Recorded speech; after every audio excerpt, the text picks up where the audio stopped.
저는 오늘 제 아들을 설득하는 걸 포기했습니다. 75년을 살아오면서 단 한 번도 제 인생을 제 마음대로 살아본 적이 없었습니다. 그런데 이제 와서 제 마지막 행복마저 빼앗으려 하더군요. 50년 만에 다시 만난 그 사람과의 사랑이 이렇게 큰 전쟁이 될 줄은 몰랐습니다. 이 이야기가 공감되신다면 구독과 좋아요, 알림 설정 부탁드립니다. 여러분의 응원이 큰 힘이 됩니다. 제 이름은 박영숙, 올해 75입니다. 2년 전 남편을 먼저 보내고 작년부터 아들 내외 권유로 이곳 햇살 요양원에 들어왔습니다. 처음엔 정말 싫었어요. 아직 정신도 멀쩡하고 걸어 다니는데 왜 요양원이냐고 대들기도 했죠. 하지만 아들은 단호했습니다. 엄마, 우리도 맞벌이 하는데 엄마 케어까지 어떻게 해요? 여기가 안전하잖아요. 속으로 생각했다. 안전? 그냥 귀찮은 거겠지. 그렇게 들어온 요양원에서 저는 그분을 다시 만났습니다. 이정훈. 제 생애 첫사랑이자 50년 전 가족의 반대로 헤어진 그 사람. 처음엔 알아보지 못했어요.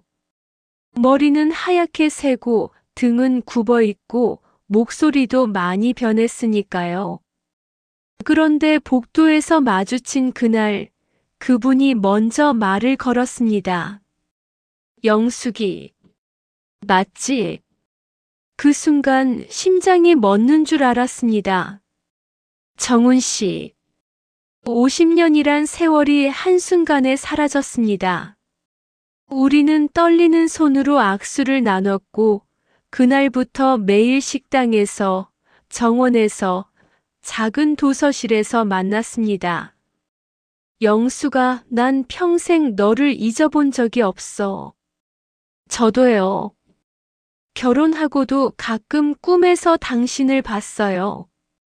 우리는 50년 전 헤어질 수밖에 없었던 그 시절 이야기를 나눴습니다.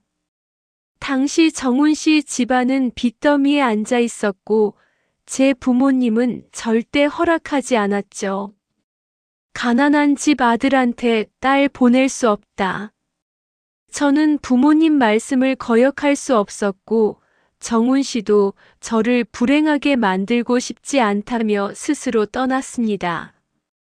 그리고 각자의 삶을 살았죠. 하지만 이제는 달랐습니다. 우리 둘 다 배우자를 먼저 보냈고 이제 남은 시간을 함께하고 싶었습니다. 영수가 우리 남은 시간이라도 함께하면 안 될까? 저도 그러고 싶어요. 그런데 이 행복이 이렇게 짧을 줄은 정말 몰랐습니다. 저희 사이가 가까워진 걸 안 건 요양원 간호사였습니다. 어머, 두 분 사이 좋으시네요? 혹시. 소문은 빠르게 퍼졌고 결국 제 아들 귀에까지 들어갔습니다. 어느 날 주말 아들이 며느리와 함께 면회를 왔습니다. 엄마, 이정훈이라는 분이랑 무슨 사이래요? 옛날에 알던 사람이야. 그냥 아는 사람이 아니라 매일 붙어 다닌다던데요. 엄마, 나이가 몇인데 그러세요? 며느리가 거들었습니다. 어머님, 요양원에서 그러시면 저희가 창피해요. 다른 사람들이 뭐라고 하겠어요? 속으로 생각했다. 창피. 내가 사랑하는 게 창피한 일인가? 하지만 더 큰 충격은 그 다음이었습니다. 아들이 요양원 측에 따로 요청을 한 거예요. 저희 어머니랑 이정훈 씨 접촉 못하게 해주세요. 건강상 좋지 않습니다. 요양원 원장이 저를 조용히 불러 말했습니다. 박 어르신, 아드님께서 걱정이 많으시네요. 앞으로 이정훈 어르신과는 조금 거리를 두시는 게 무슨 말씀을. 여기 규정상 입소자 간 과도한 친밀 관계는 다른 분들께 불편을 드릴 수 있어서요. 규정? 불편? 저희가 뭘 잘못했나요? 그냥 산책하고 이야기 나누는 게 문제인가요? 그날 밤 저는 정훈 씨를 몰래 만났습니다. 정훈 씨, 미안해요. 제 아들이. 괜찮아, 영수가. 우리 아들도 마찬가지야. 정훈 씨 아들도 똑같이 반대하고 있었습니다. 아버지, 이제 와서 무슨 연애예요? 돌아가신 엄마한테 죄송하지도 않으세요? 두 집안 자녀들은 각자의 이유로 우리를 떼어놓으려 했습니다. 더 무서운 건 그 다음부터였습니다.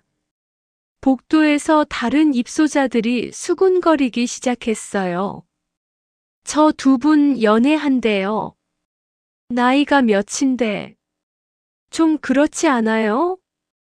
돌아가신 배우자 생각은 안 하나 봐. 속으로 생각했다. 사랑해도 나이가 있나? 70대는 사랑하면 안 되는 건가? 저는 점점 작아졌습니다. 정훈 씨와 마주쳐도 눈인사만 하고 지나쳤고 우리의 만남은 점점 줄어들었습니다. 그리고 한 달 뒤, 제가 상상도 못한 최악의 상황이 터져버렸습니다.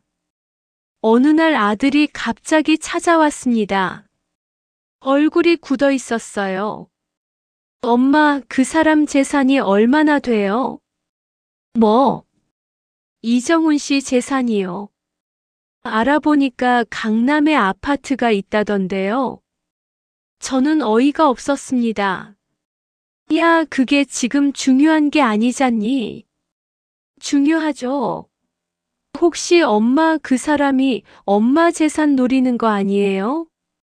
무슨 소리야? 아니면 엄마가 그 사람 재산 바라는 건가요? 엄마, 정신 차리세요. 그 순간 제 뺨을 때리고 싶었습니다. 속으로 생각했다. 내 아들이 날 이렇게 볼 줄은. 며느리도 가세했습니다. 어머님, 요즘 노인들 노리는 사기꾼 많아요. 재혼하면 재산 다 넘어가요. 우리 애들 학원비도 빠듯한데. 너희들, 지금 나한테 뭐라는 거니? 저는 처음으로 소리를 질렀습니다. 내 인생이야. 내가 누구 만나든, 누구 사랑하든 내 자유잖아. 하지만 아들은 냉정했습니다. 엄마 마음대로 하시려면 요양원비 엄마가 내세요. 지금까지 우리가 얼마나 냈는데요. 그 말에 저는 아무 말도 할 수 없었습니다. 제 통장엔 얼마 없었으니까요. 정훈 씨 쪽도 마찬가지였습니다. 정훈 씨 아들이 요양원에 찾아와서 면회실에서 큰 소리로 싸우는 소리가 복도까지 들렸어요. 아버지, 저 여자가 아버지 아파트 노리는 거예요. 정신 차리세요. 내가 무슨 권리로 내 인생에 간섭해. 내가 지금까지 아버지 모시는데 들인 돈이 얼만 줄 알아요. 우리는 각자의 자녀들에게 재산을 노리는 사기꾼이 되어버렸습니다. 그리고 일주일 뒤, 정훈 씨 아들과 제 아들이 요양원 상담실에서 마주쳤습니다. 당신 어머니 때문에 우리 아버지가 이상해졌어요. 우리 엄마는 평생 성실하게 사신 분이에요. 당신 아버지가 먼저 접근한 거 아니에요? 두 아들은 서로를 비난하며 싸웠고 급기야 요양원 측에서 경고를 받았습니다. 이러시면 두 분 다 퇴소 조치하겠습니다. 저는 그날 밤 정훈 씨를 만났습니다. 몰래 새벽에 영수가, 미안해. 아니에요, 제가 미안해요. 우리, 이러다 진짜 헤어져야 할 것 같아. 그 말에 눈물이 났습니다. 속으로 생각했다. 50년 만에 다시 만났는데 또 이렇게 헤어지는 건가? 하지만 저는 아직 포기하지 않기로 했습니다. 저는 결심했습니다. 아들을 직접 설득하기로. 아들아, 엄마 이야기 좀 들어줘. 엄마, 또 그 얘기예요? 전 반대예요. 아니야. 옛날 이야기 해줄게. 엄마가 왜 정훈 씨를 못 잊는지. 저는 50년 전 이야기를 꺼냈습니다. 정훈 씨와 헤어질 수밖에 없었던 그날, 제가 얼마나 울었는지. 결혼하고 나서도 가끔 그 사람 생각에 잠을 못 잤던 날들. 엄마는 평생 후회하면서 살았어. 그때 용기 없었던 거. 하지만 아들의 반응은 차갑였습니다. 그래서요? 그게 지금 그 사람이랑 다시 만나야 하는 이유예요? 엄마 아빠한테 미안하지도 않으세요? 너희 아버지는 좋은 사람이었어. 하지만 뭐예요? 진짜 사랑은 아니었다 이거예요? 그럼 아빠는 뭐예요? 저는 뭐고요? 아들은 울먹이며 자리를 박차고 나갔습니다. 속으로 생각했다. 내가 잘못 말한 걸까? 그리고 며칠 뒤 더 큰 문제가 터졌습니다. 정훈 씨의 과거가 드러난 겁니다. 정훈 씨 아들이 조사를 한 거예요. 아버지, 당신 50년 전에 그 여자 집안에서 빚 문제로 쫓겨난 거 맞죠? 그건. 그리고 그 이후에도 사업 실패하고 빚쟁이들한테 쫓겨다닌 거 사실이잖아요. 엄마가 얼마나 고생했는데. 그 이야기가 제 귀에도 들어왔습니다. 아들이 저한테 와서 말했어요. 엄마, 그 사람 과거 알아요? 빚쟁이였대요. 50년 전에도 그 이후에도. 그건 옛날 일이잖아. 옛날 일이라고요? 엄마, 그 사람 지금도 아들한테 손 벌리면서 살고 있어요. 완전 식객이에요. 저는 정훈 씨를 만나 물어봤습니다.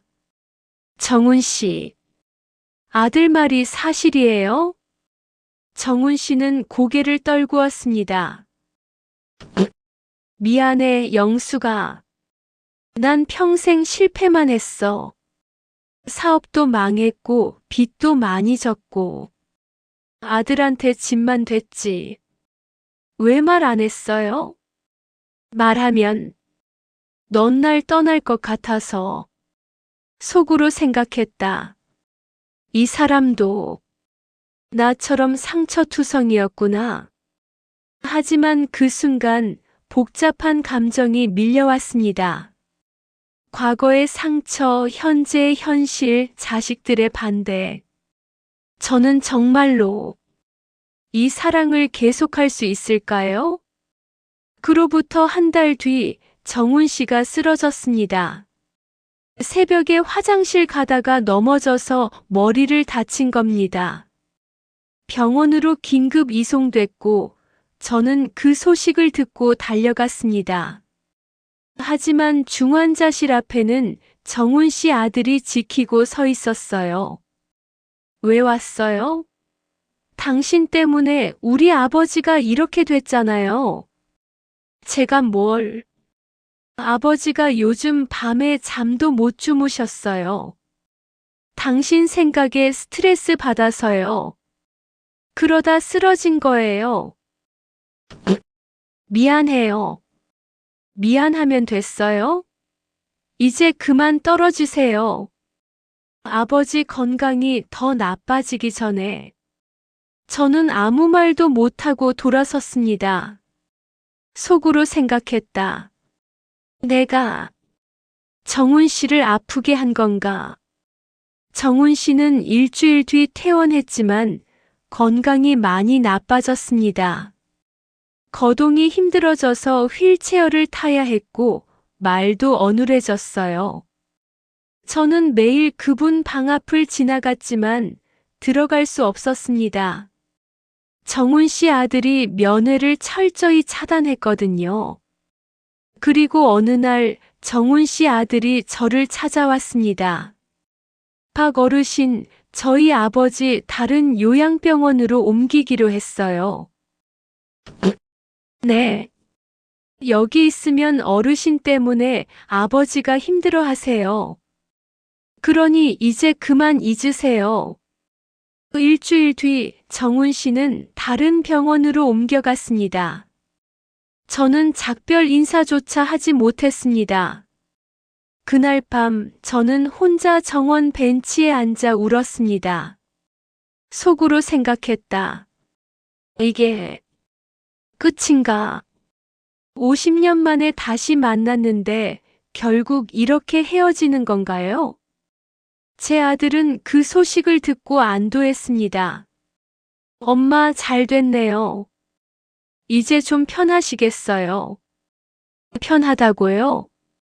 제 마음은 무너져 내리고 있는데, 하지만 저는 여기서 무너질 수 없었습니다. 속으로 생각했다. 50년 전엔 포기했지만, 이번엔 달라. 저는 요양원 사회복지사를 찾아갔습니다. 선생님, 제가 다른 요양원으로 옮길 수 있나요? 왜요? 여기 불편하세요? 아니요. 그냥 제 인생을 살고 싶어서요. 복지사는 잠시 고민하더니 말했습니다. 어르신, 솔직히 말씀드릴게요. 이동하려면 보호자 동의가 필요해요. 그럼 방법이 없나요? 하나 있긴 해요. 어르신이 자비로 다른 곳에 입소하시는 거예요. 법적으로 어르신 재산이 있으면 가능합니다. 저는 그날 밤 제 통장을 확인했습니다. 남편이 남긴 보험금이 조금 남아 있었어요. 많지는 않지만 1년 정도는 버틸 수 있는 금액. 저는 결심했습니다. 다음 날 아들에게 전화했습니다. 아들아, 엄마 이제 다른 요양원으로 옮길 거야. 네. 갑자기 왜요? 엄마가 비용 낼 거니까 걱정 마. 엄마 무슨 돈으로? 엄마한테 돈 있어. 너희 아빠가 남긴 거. 엄마, 그거 나중에 저희 주신다고 하셨잖아요. 그건 엄마 돈이야. 엄마가 쓸 거야. 아들은 한동안 말이 없다가 차갑게 말했습니다. 알겠어요. 마음대로 하세요. 하지만 엄마 다시는 저한테 도움 바라지 마세요. 전화가 끊겼습니다. 속으로 생각했다. 무섭다. 하지만 이번엔 후회하고 싶지 않아. 저는 복지사의 도움을 받아 정훈 씨가 있는 요양병원을 알아냈습니다. 그리고 그곳 근처에 있는 작은 요양원에 자리를 알아봤어요. 한 달 뒤 저는 짐을 쌌습니다. 요양원 사람들이 수군거렸지만 이제 신경 쓰지 않았습니다. 저는 제 인생의 주인공이 되기로 했으니까요. 새 요양원에 도착한 저는 며칠 동안 적응하는 시간을 가졌습니다. 그리고 마침내 정훈 씨를 찾아갔습니다. 정훈 씨가 있는 요양병원은 걸어서 20분 거리였어요. 면회 시간에 맞춰 찾아간 저는 프런트에서 떨리는 목소리로 말했습니다. 이정훈 어르신, 면회 왔습니다. 보호자 되시나요? 아, 아니요. 친구요. 죄송한데 보호자가 아니면 면회가 어려워요. 아드님께서 특별히 당부하셨거든요. 저는 예상했던 일이었습니다. 하지만 포기하지 않았어요. 제가 꼭 전해드릴 말이 있어요. 편지라도 전달해 주실 수 있나요?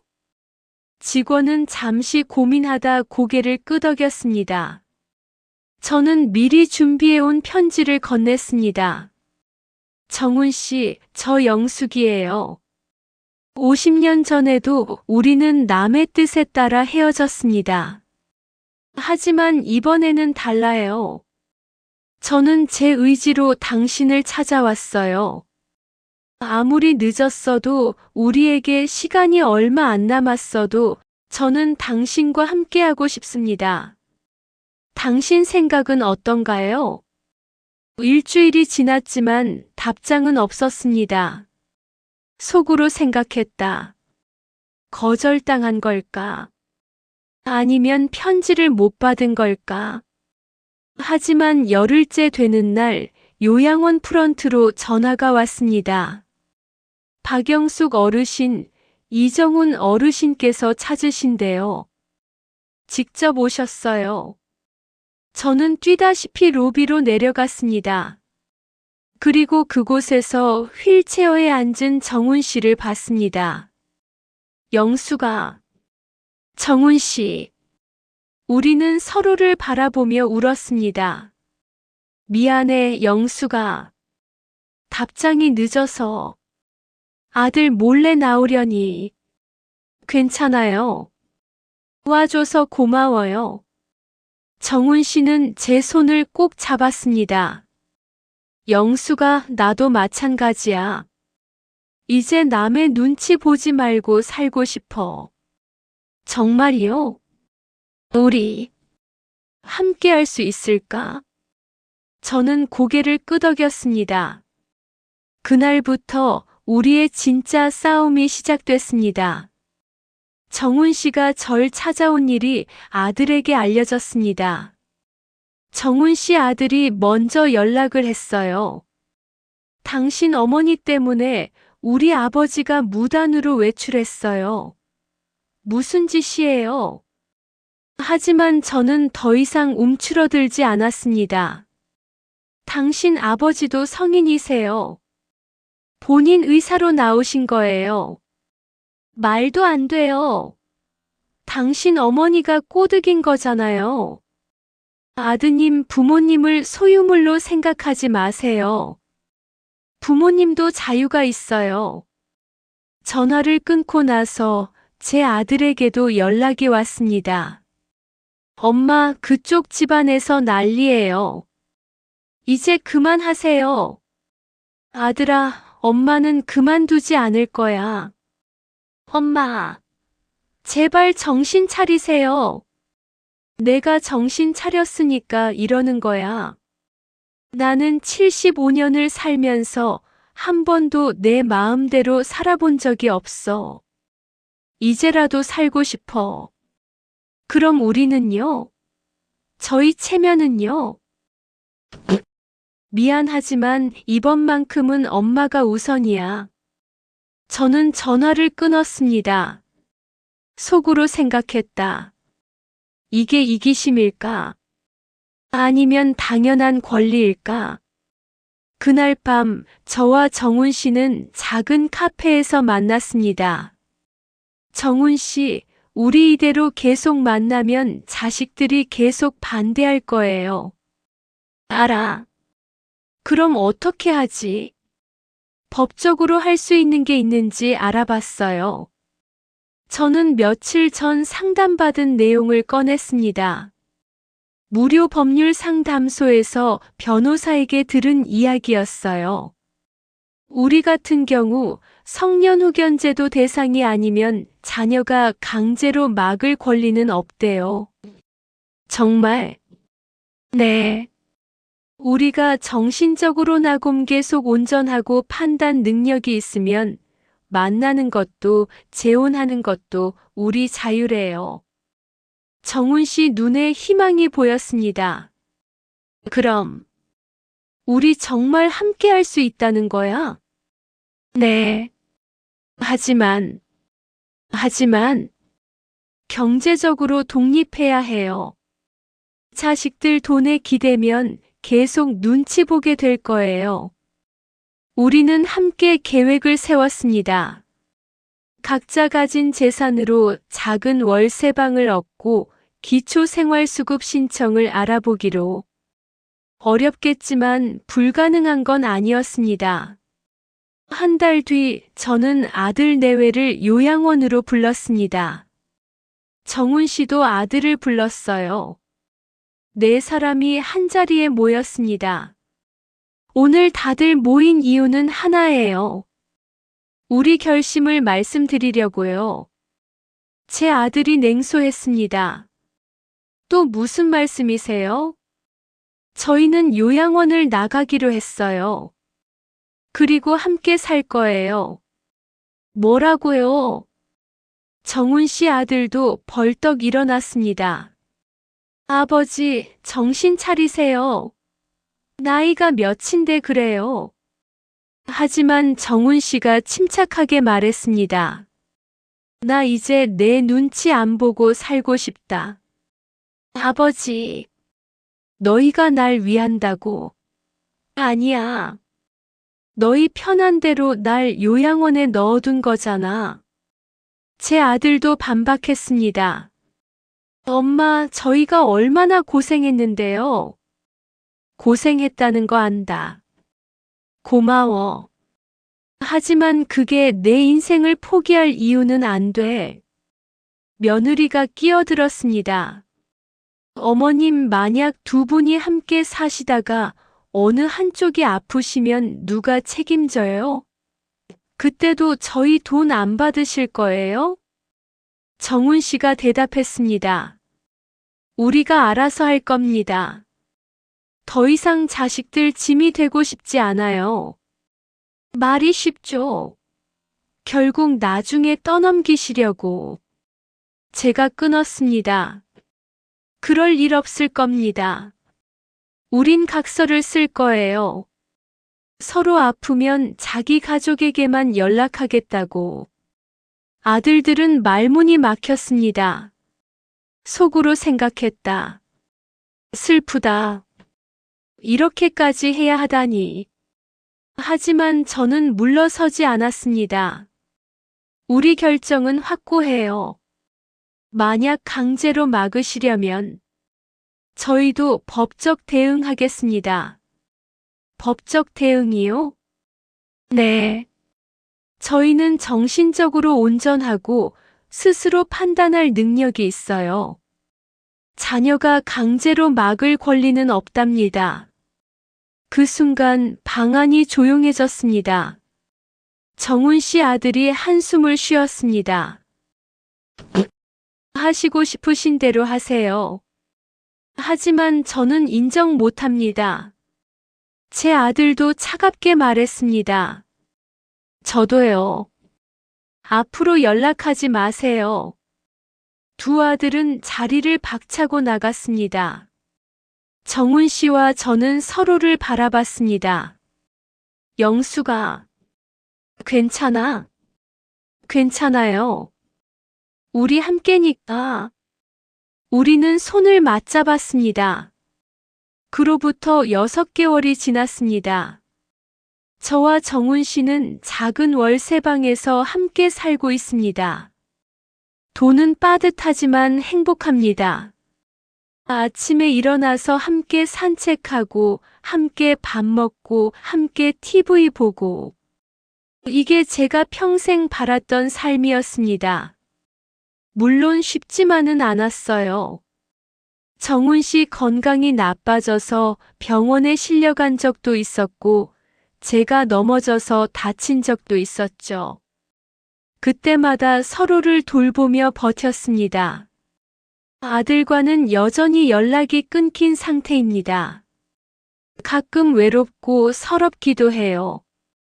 속으로 생각했다. 이게 정말 옳은 선택이었을까? 하지만 아침에 눈을 뜨면 옆에서 자고 있는 정훈 씨를 봅니다. 그리고 생각해요. 그래, 이게 내가 원한 삶이야. 며칠 전엔 정훈 씨가 제 손을 잡고 말했어요. 영수가 고마워. 너 덕분에 나 마지막까지 사람답게 살 것 같아. 저도 고마워요, 정훈 씨. 우리는 많이 늙었고 남은 시간도 얼마 없을지 모릅니다. 하지만 후회는 없습니다. 왜냐하면 이번 생은 제가 제 의지로 선택한 삶이니까요. 저는 오늘도 제 선택을 믿습니다. 75년을 살면서 처음으로 제 인생의 주인공이 됐으니까요. 여러분도 용기 내세요. 나이는 숫자일 뿐입니다. 사랑할 권리, 행복할 권리는 언제나 우리에게 있습니다. 마이너스 끝 마이너스. 이 이야기가 공감되셨다면 구독과 좋아요 부탁드립니다. 여러분의 응원이 더 많은 이야기를 만드는 힘이 됩니다.